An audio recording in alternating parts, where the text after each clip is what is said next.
services for Envision HCA Gulf Coast.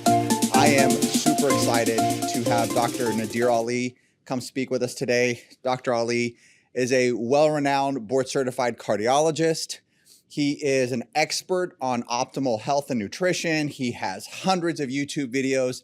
He is a sought-after speaker, and he has so graciously donated his time with us this morning. So I would like for all of us to welcome Dr. Nadir Ali. Thank you, Safi. I'm really excited to be here. I've been working in this area for about 10 years. And I am very passionate about this, as you will see, I hope. So today we are going to talk about an exciting topic that's going to help improve your health. I'm recording my screen out here, so if anybody wants this talk, it'll probably be on YouTube as well. So I always talk about 5 pillars of health with my patients. And we're going to discuss one in particular today. So the first one, and I want all of you to learn how to do what is called intermittent fasting. Our humans are designed for fasting. And I have several YouTube talks about that. The second aspect is a diet that is lower in sugar and refined carbs.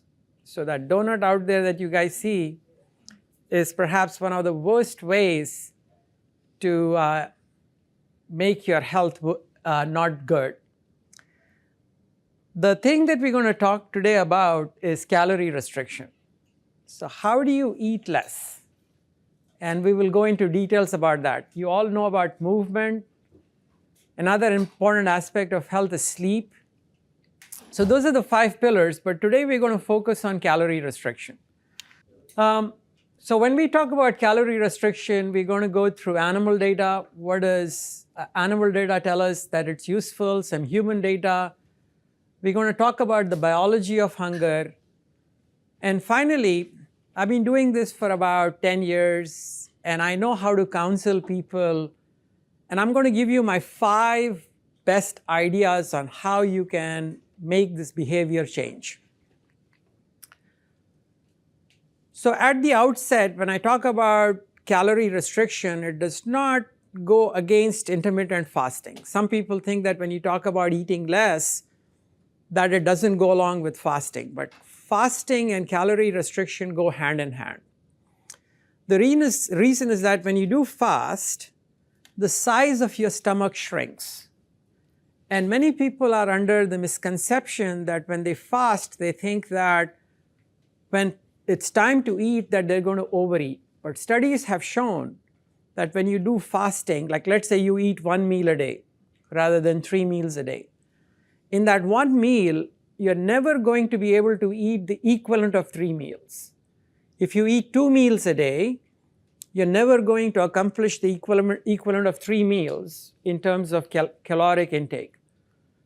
So fasting goes hand in hand and complements calorie restriction. You'll be surprised to know that by nature, humans are designed to overeat. We are biologically programmed to overeat because overeating created a survival advantage. The reason for that is that we had to hunt for food. We were, for majority of human history, Paleolithic humans. Food was inconsistently available. We went through periods of involuntary fasting.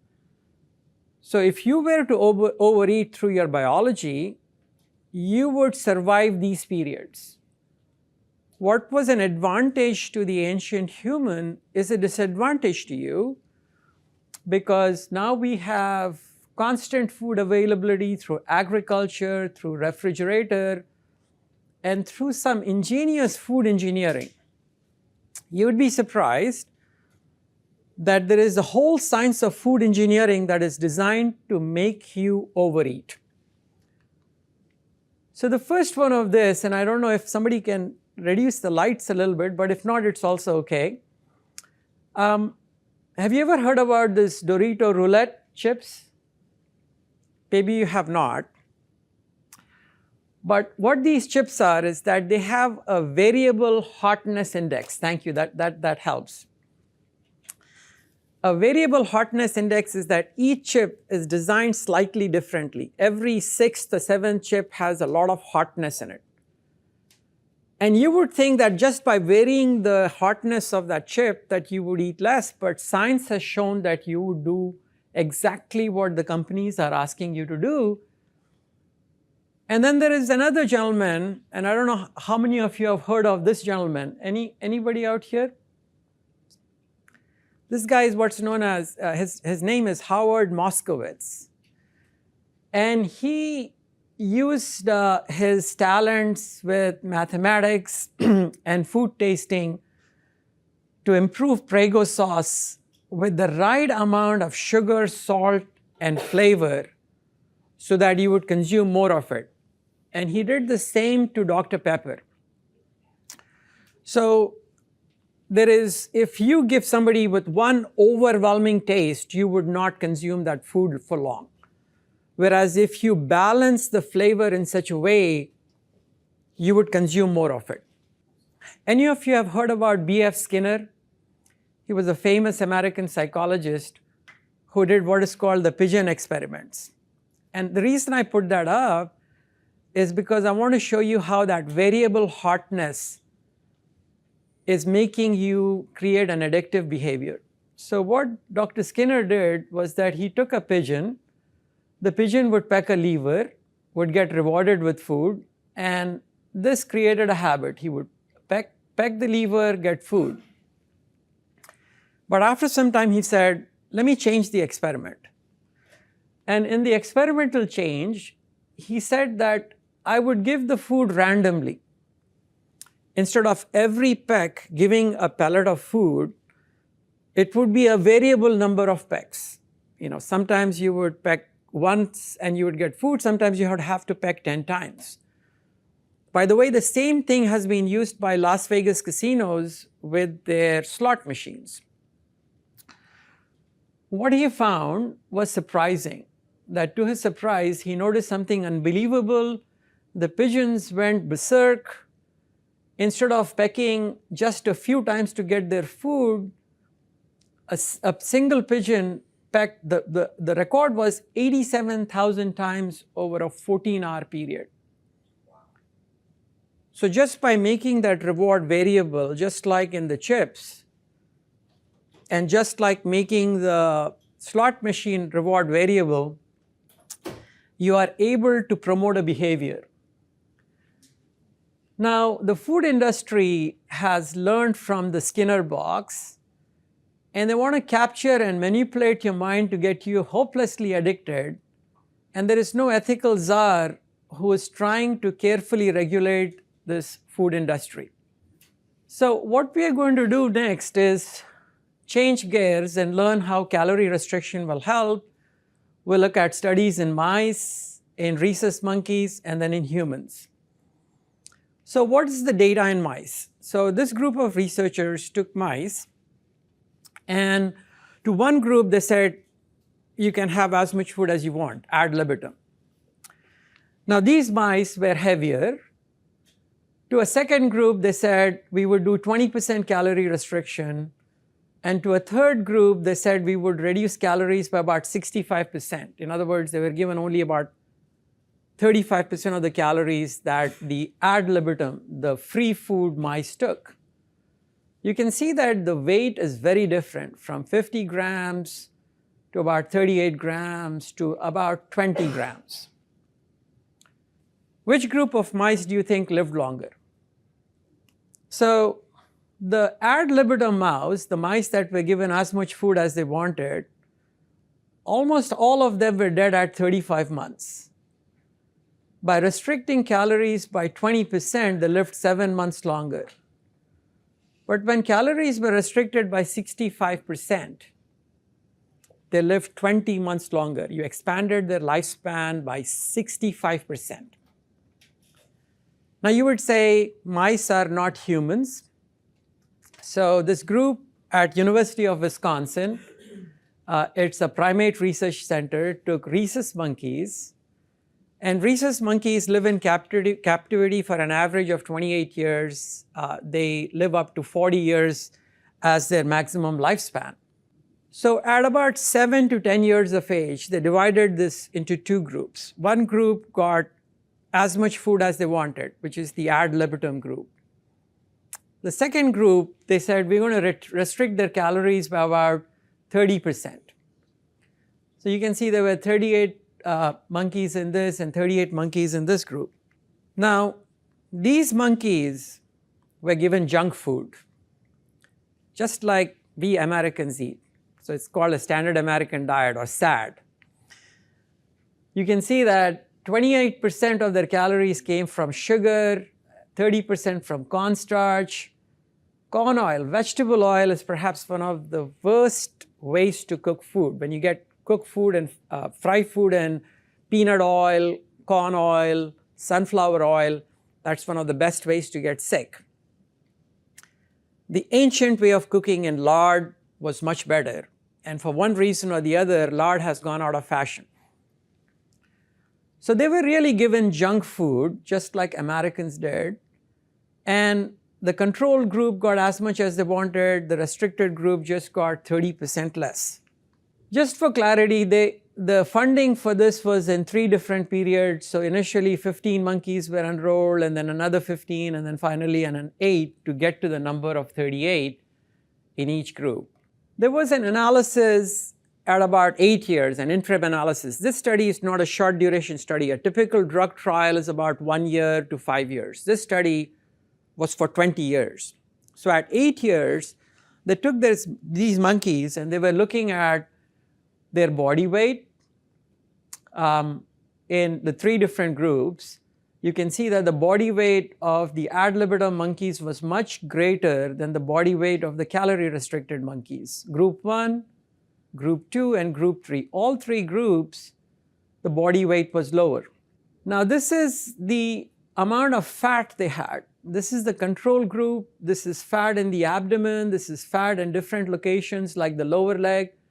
You can see that the fat in the abdomen was especially lower in the calorie restricted group.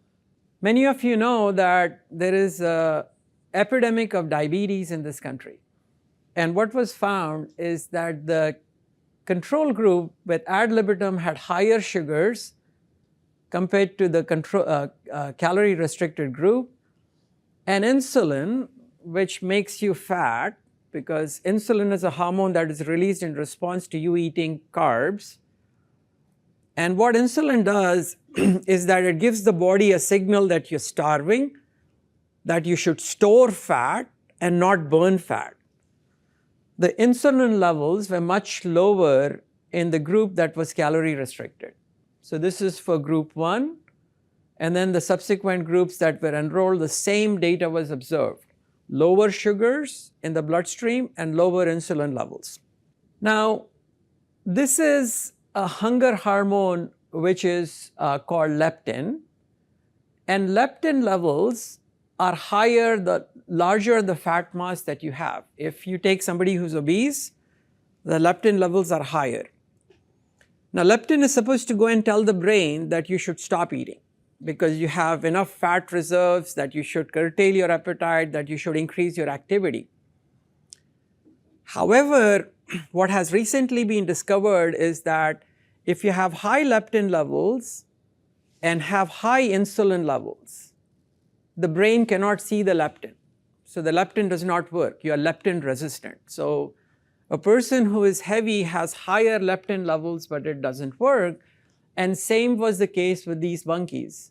The control group had higher leptins, but it was not working. Now, that was the preliminary data at 8 months, lower sugars, lower body weight, lower fat. But at 20 years, they were looking at how many monkeys survived, what was the rate of dementia. Monkeys have the same kind of chronic diseases that humans do. They get demented, they become diabetic, they get heart disease, and they get cancers. So this study looked at all 4 of these. There was a higher risk of dementia in monkeys that were not calorie restricted. So they were looking at mortality, diabetes, heart disease, cancer, and brain atrophy. If you look at this, this is an ad libitum monkey that has eaten as much as it wanted. Look at its posture. Look at its hair. See how bad the posture is. So this is a representative sample. On the other hand, this was a calorie-restricted monkey, looks much younger in the face. Look at its posture as to how strong and better it is compared to this. And look at the hair, how much better they are. Now, this was substantiated by survival. In the group of monkeys that ate as much as they wanted, 50% of them were dead at 20 years, whereas only 20% were dead in the calorie-restricted group. So in other words, there was a whopping difference in survival. Only 20% died, 80% survived, whereas 50% were dead in the group that ate as much as they wanted. Here is the risk of them getting human diseases. This is cancer on the top. You can see many more cancers in the group that ate as much as they wanted. This is heart disease, much more heart disease in this group. This is diabetes. When you looked at that incidence, about 70% of calorie-restricted monkeys were free of chronic diseases at 20 years, whereas 80% of monkeys, the rhesus monkeys that were given as much food as they wanted, were either a diabetic, had cancer, or had heart disease. Now, some of you, just for the sake of completeness, the University of Wisconsin was doing the study, but there was another study at the National Institute of Aging with a similar group of rhesus monkeys. The study design was different. So they didn't come with quite the same results, but the direction in terms of mortality reduction and the direction in terms of reducing chronic diseases was in the same trend. If somebody is interested as to why these two studies were different, I can go into the study design later. So we talked about the mice, we talked about monkeys. Now we're going to talk about humans. Is there any human data that calorie restriction benefits? So during World War II, the country of Norway, especially Norwegians living in Oslo, they didn't have enough food. So the government decided, and Norway is a very egalitarian society. They want everybody to do well. And so the government said, we're going to reduce calories by about 20% across the board. So for several years, the Norwegians ate 20% less. And they have very good mortality data because all of this mortality data is nationally collected. 20% less calories, there was a dramatic reduction in mortality. They found that there was a 30% reduction in death rate, both in men and women compared to pre-war levels. So eating less because of a war made Norwegians live longer. I don't know if many of you have heard about the Okinawans in Japan. So there's a small island off of Japan called Okinawa, where these people are more physically active, they eat less, and they found that these people eat 17% less calories compared to mainland Japan, incidentally about 40% less compared to the adults in the United States. They have about a 4 to 5 times more likelihood of reaching 100. Their average lifespan is greater by 2 years, and their maximum lifespan is greater by 4 years compared to mainland Japanese. So a culture that eats less has shown that they will live longer and live healthier. In humans, in the industrialized world, there has been a trial of calorie restriction in humans. In humans, you cannot do an outcome study. An outcome study means that these humans would have to go through calorie restriction for 30 plus years. You can make monkeys eat less, but you can't make humans eat less for 30 years. So what we have is surrogate markers of health that you can get in a short-term study, like in a couple of year period. So you would look at weight, you would look at insulin levels, you would look at triglycerides, which is fat in blood, you would look at blood pressure. So in this study, and this is a little hard to read, but I will kind of walk you through that. 218 patients were taken. About 2/3 were put on a calorie restriction diet that said to eat 20% less. The 1/3 were said, eat as much as you want. They were followed for about 2 years. In the first 6 months of the study, the group that was asked to restrict calories restricted their calories by 19%. And humans, being humans, they were not able to sustain that. For the last 18 months, they were able to restrict calories only by about 9 to 11%. So over the entire duration of 2 years, the calorie restriction was approximately 11%, not 20% as the design of the study had planned. So what happened? So this is calorie restriction over time. It was much better initially in the first 6 months. Then over the other 6 months, it continued to decline. This is their weight over time.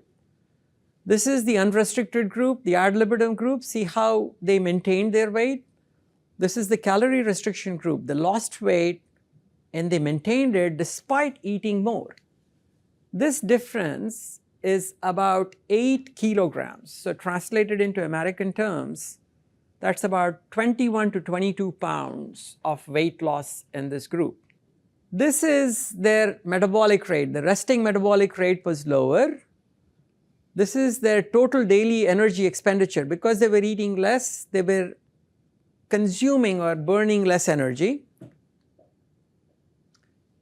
Why is this important? When you eat a lot of food, you create what is called free radicals. When you're burning food, you create oxygen-free radicals. It's a burn injury that your body gets. More the burn injury you get, the greater the likelihood of aging and chronic diseases. Look at their insulin levels.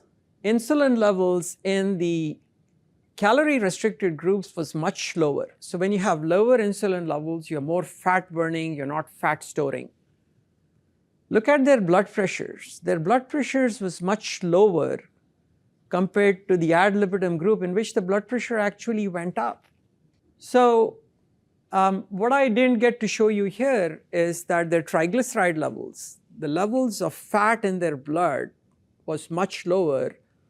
And many people come and tell me that I'm worried about my cholesterol. And I say, I really am not worried about your cholesterol. High cholesterol is good for you. What I'm worried about is large amount of fat in your bloodstream. So my message when you look at my YouTube videos is one of cholesterol quality. I want you to improve the quality of your cholesterol by reducing triglycerides, which is fat in blood, and not necessarily cholesterol. So we're going to change gears here. We talked about how food engineering is present to make us overeat. We talked about how biology has designed us to overeat. We talked about how calorie restriction in mice, in monkeys, and in humans helps us live healthier and longer. Now we're going to talk about what is called the biology of hunger. Why are we hungry? So the reason I talk about this is that I have noticed this in myself and in my patients. I go home and I have eaten. My stomach is full. And actually, I'm hurting a little bit in my stomach. Yet, I have the desire to eat more. Yet, I want to consume more. Why is that the case? The reason we have this biology of hunger is because of a hormone, a hunger hormone called ghrelin. So, ghrelin is a hormone that's elaborated by the stomach. The sight, the smell, the thought of food releases ghrelin. When the ghrelin is released, you feel hungry. And what I was surprised is that it takes about 60 minutes for the ghrelin to go down after you have started eating.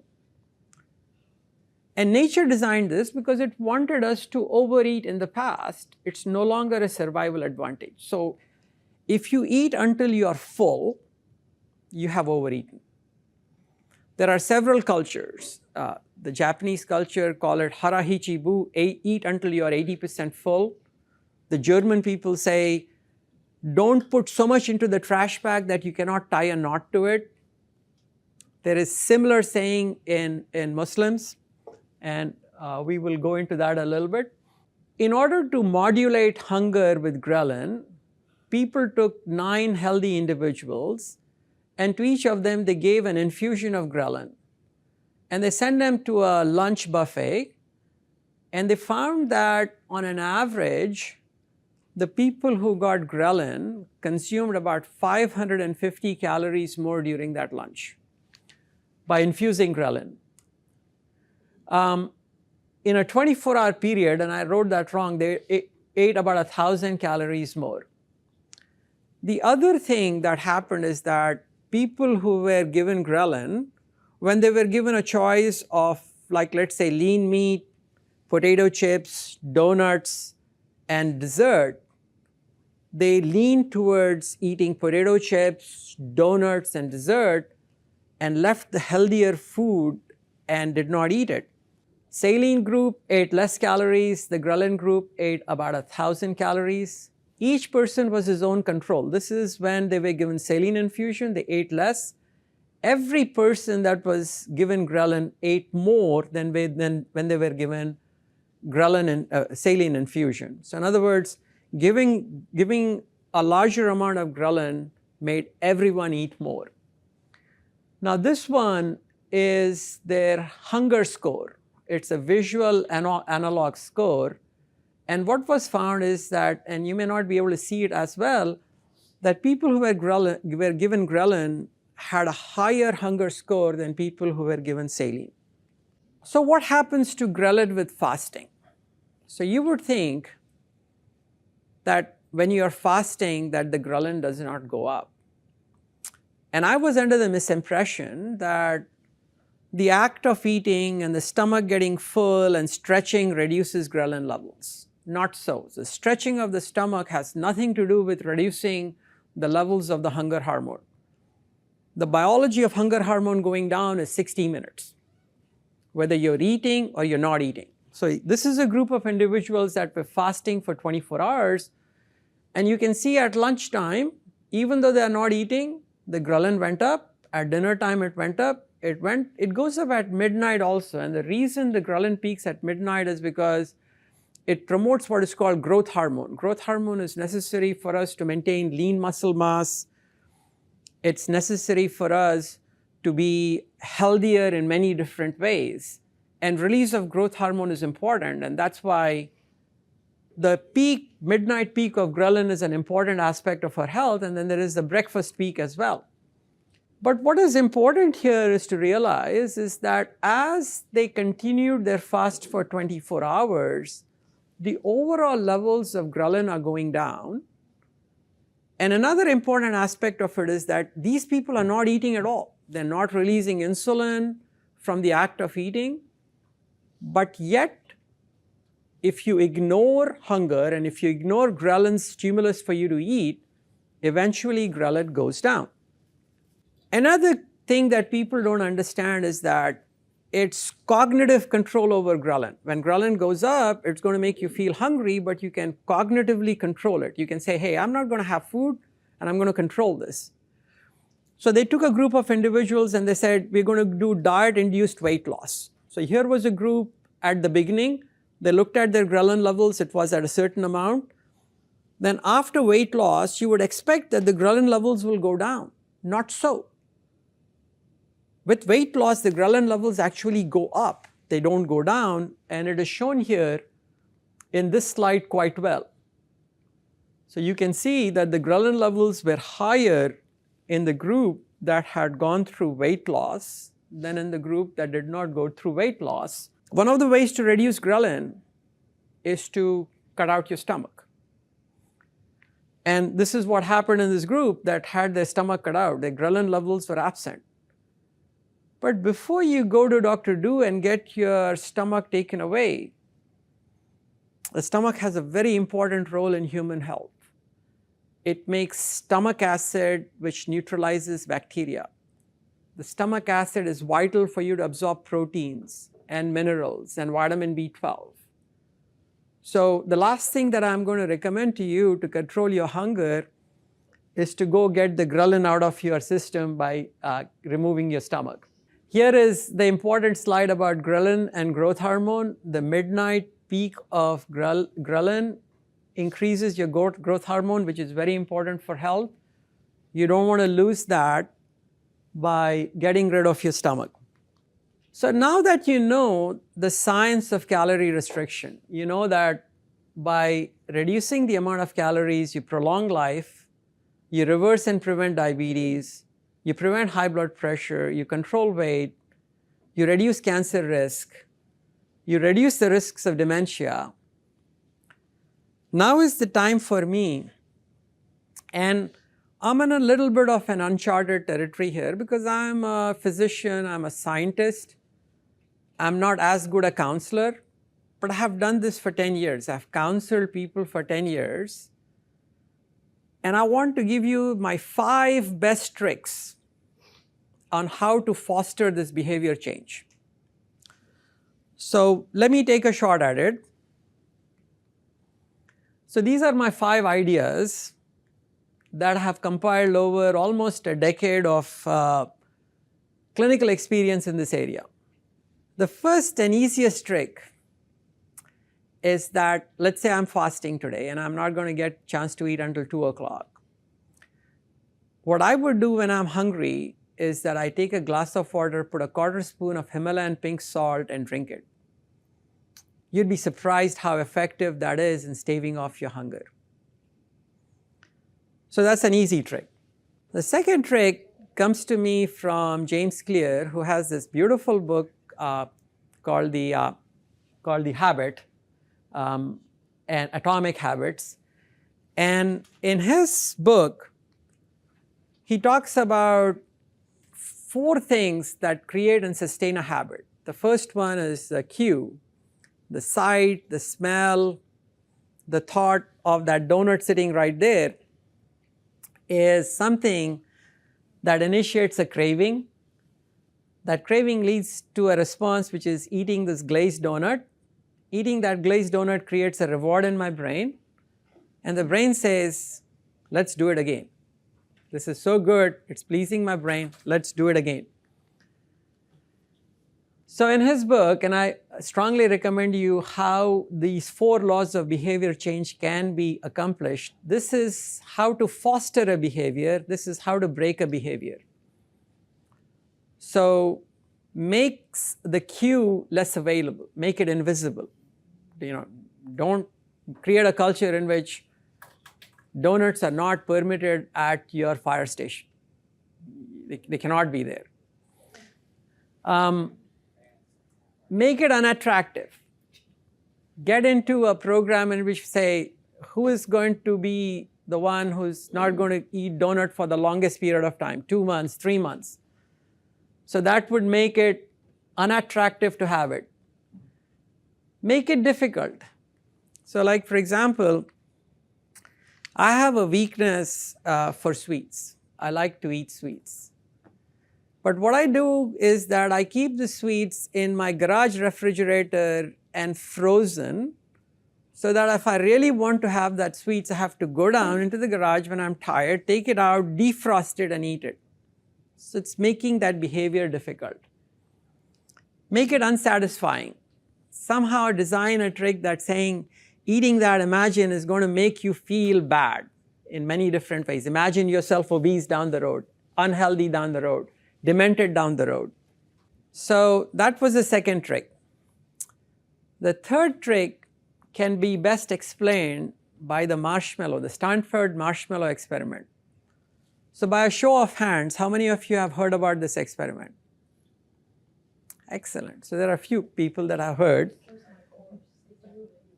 They took 3 to 5-year-old kids, average 4-year-old kids, put a marshmallow in front of them, and the experimenter said, I'll be back in about 15 minutes.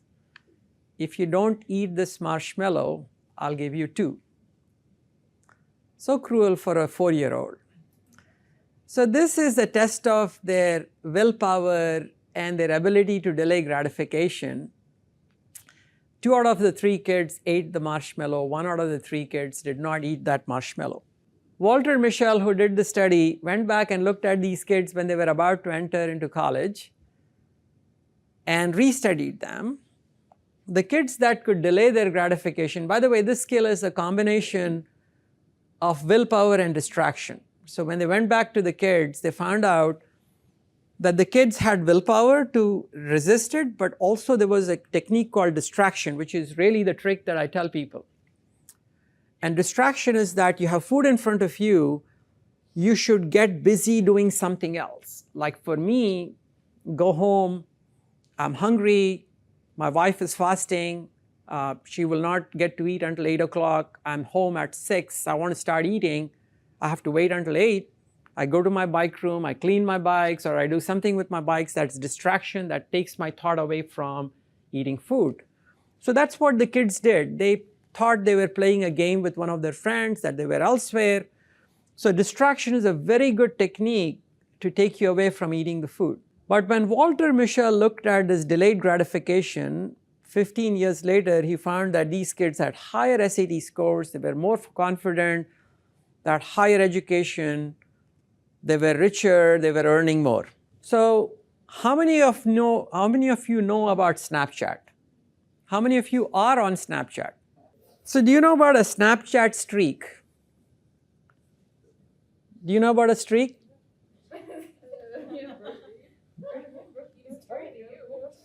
Do you know what a streak? Yeah, okay. So don't underestimate the value of a streak. Seinfeld was asked by one of the people who was an upcoming stand-up comedian and said, I want to be like you, what can I do to be more like you, successful as you? So this, Jerry Seinfeld said, I want you to start writing jokes every day.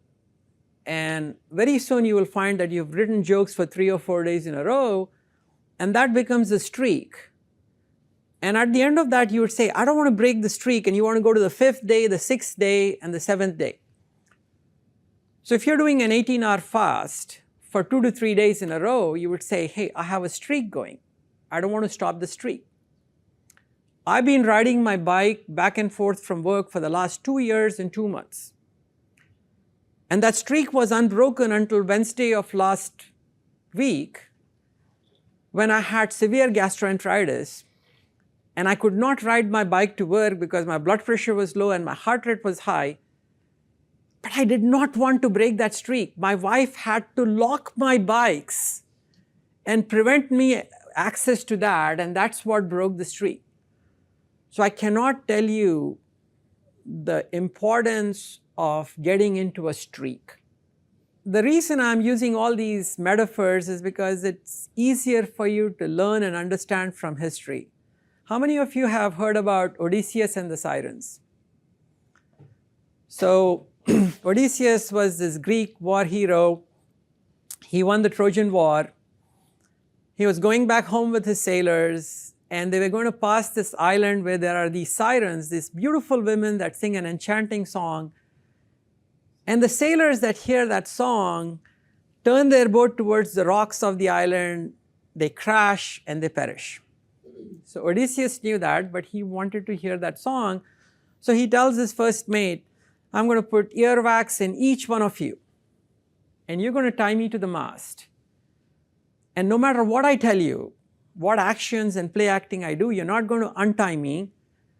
We're going to sail right past that island. I'm going to hear the sirens, and we are all going to be safe. So because it was so important for the whole crew, they would rehearse the whole situation. So the first mate would tie Odysseus. He would say, untie me, and the first mate wisely does not untie him. And after some time, Odysseus says, hey, now I know you get it, untie me. And the first mate unties him. Odysseus flips out, says, you idiot, if you do this tomorrow, you'll be dead, I'll be dead. But the reason I bring that up is that's one of the first descriptions in history of what is called a commitment device. You commit to a certain way, a certain action, that I'm not going to consume sugar and sweets and refined carbs, and I'm tying myself to this. When I have a head in which I don't have that instant gratification in front of me, I'm thinking about my long-term future. Because after all, When I have a piece of dessert in front of me that I like, I have these powerful muscles to lift it up to my mouth, and my future health and my future self is way off in the distance. There's nobody talking for that. There is immediate gratification versus delayed gratification, and every time you would succumb to that if you don't have a commitment device. So I'm a big fan of commitment devices if you can make one. And one of the ways to make a commitment device is by looking at faith and fellowship. And you don't have to be faith and fellowship. You can create a different kind of a fellowship.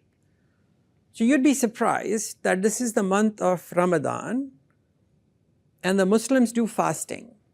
And I have counseled several Muslims about the medical reasons for fasting, and it somehow doesn't get into them. They don't fast on a non-Ramadan day, but on a Ramadan day, because of faith and because of their fellow Muslims are fasting, they don't eat anything from sunrise to sunset.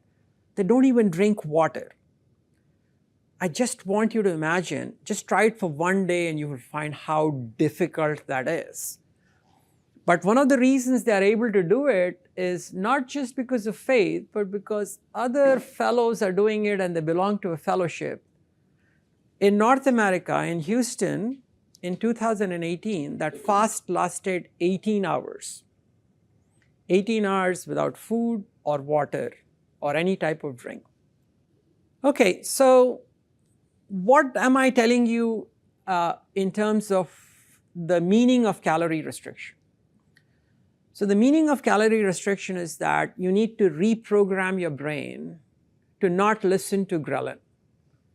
And reprogramming your brain by not listening to ghrelin means that you should eat until you are about 70% full. If you eat until your stomach is stretched to the point that it is hurting, you've already eaten too much. It's going to be very difficult to eat until you're 70% full. You have to get up from the table when you're still hungry, when you have the desire to eat. And you'd be surprised, I tell myself, I am getting up and I'm going to come back to eating if I'm still hungry 30 minutes later. And many times you're surprised that 30 minutes later you no longer have the desire to eat food. You know already that ghrelin takes about 20 to 60 minutes to go away from the peak time, from the time it peaks. We talked about some of the other things, avoiding the cues, how to deal with craving. You know that if you ignore ghrelin, it's peaking, it's raging, you're hungry. But if you ignore ghrelin, it'll go away. So many of my patients come and tell me, Doc, I feel hungry at 11 o'clock. And I'm going to suffer from 11 until 6 before I get a chance to eat my first meal. I say, not so. Hunger comes and goes throughout the day. When you ignore hunger, it'll go away. Formulate a commitment device. Make eating less and fasting immediately rewarding. Think about something like today you did good.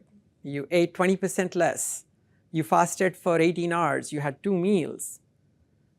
Reward yourself because the brain looks for immediate gratification, and eventually the reward will be in line with the fact that you're improving your health. Did I meet my goals is what I ask myself at the end of the talk. Did I explain to you that calorie restriction improves longevity and markers of health? Did I explain to you about the biology of hunger, especially about ghrelin, that will help you eat less? Did we talk about behavioral change in a meaningful way? And also, did we understand that food engineering by Big Food is designed to make us overeat?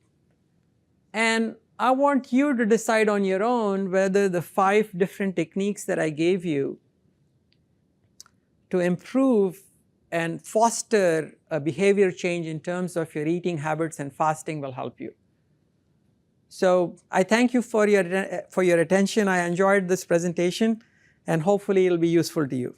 Thank you.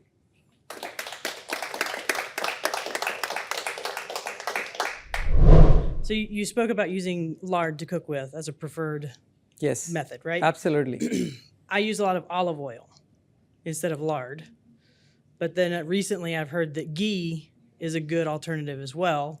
And then there's other people that say coconut oil is better. So lard versus olive oil, ghee, coconut oil, which one is the best? Sure. Perhaps the lard is the best cooking oil because especially if you're cooking at high heat, olive oil does not take heat well. Neither does coconut oil. Coconut oil is slightly better than olive oil. But you're right, the olive oil and coconut oils are at least healthier oils.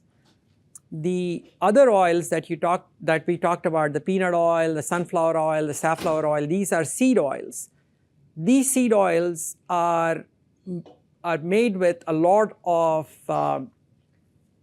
ingredients that are not very good, like ethylene oxide is used in them, high heat, 1300 degrees is used in them. They are very high in omega-6. Omega-6 is inflammatory. So nature designed us to eat with animal fat. Animal fat is much better. The three other oils that you mentioned, ghee, olive oil, coconut oil, are all good, but they don't take heat well, so you cannot fry in them. So if that answers your question. Yes, it does. Thank you.